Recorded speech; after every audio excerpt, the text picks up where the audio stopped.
Anies Baswedan turut menanggapi Menteri Koordinator Bidang Kemaritiman dan Investasi Luhut Binsar Panjaitan soal permintaan kepada Prabowo Subianto agar tidak membawa orang toksik masuk ke dalam pemerintahannya nanti. Anies mengklaim bahwa pernyataan Luhut soal orang toksik itu merupakan pihak yang memiliki perbedaan pandangan dengan kubu Prabowo. Ia menjelaskan perbedaannya adalah bentuk sikap yang tetap harus dihargai semua orang. Mereka tidak bisa diartikan sebagai pengganggu atau perusak. Pikiran boleh berbeda, gagasan boleh berbeda, tapi satu hal, hormati perbedaan itu. Ya, hormati. Jadi saya cenderung menghindari diksi-diksi yang memberikan label merendahkan atas perbedaan pandangan. Karena ketika kita memiliki pandangan yang berbeda, bukan berarti yang berbeda itu lebih buruk. Apalagi yang berbeda itu dianggap meracuni. Belum tentu. Justru disitulah penghargaan pada prinsip demokrasi.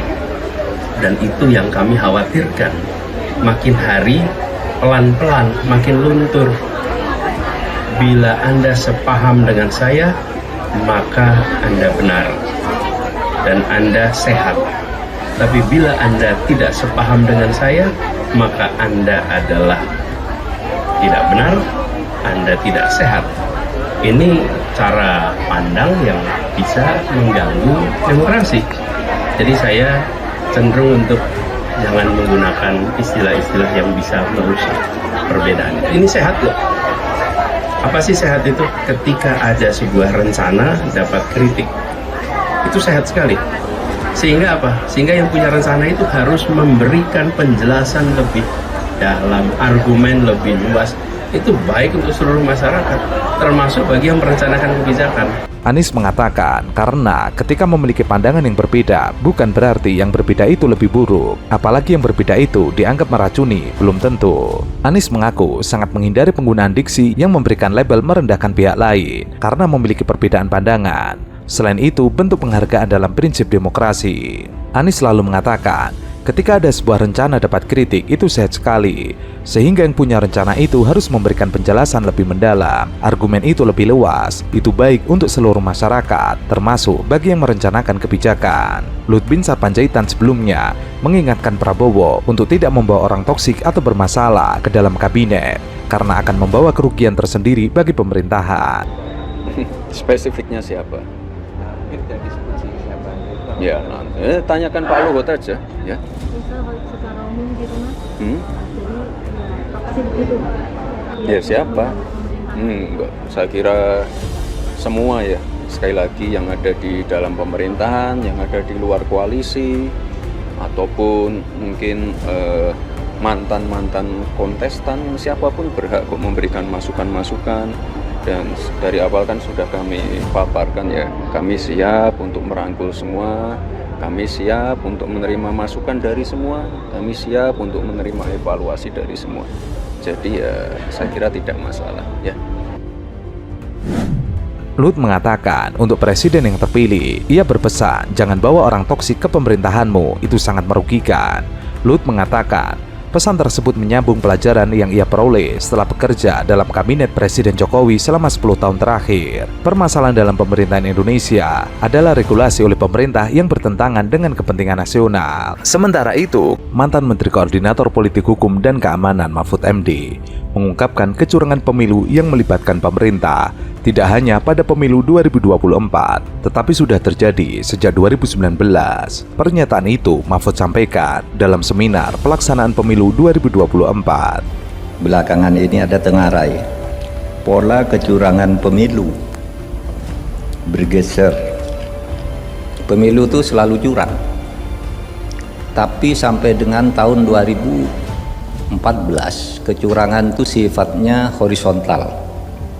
Antar kontestan antar ini pemerintah tidak ikut mencurangi, tapi sejak tahun 2019 sampai sekarang ditengarai kecurangan bergeser lagi, bukan hanya horizontal, sekarang vertikal. Kalau horizontal itu parpol melawan parpol, anggota parpol melawan parpolnya, paslon melawan paslon. itu horizontal. Kalau dulu di zaman Orde Baru itu vertikal, semuanya sudah diatur, yang menang harus ini, yang kalah ini, suaranya begini. Ini Orde Baru itu dihapus selama era reformasi dan kita berhasil melakukannya dengan cukup baik. Tapi sejak 2019 bergeser menjadi horizontal lagi, melibatkan aparat. Ini Tengarai, ya, yaitu kecurangan melalui mobilisasi aparat dan penggunaan fasilitas negara secara disamarkan. Fasilitas negara dipakai, tapi dipakai alasan-alasan yang ada aturannya, tidak apa-apa, ini berdasar itu, padahal itu kecurangan.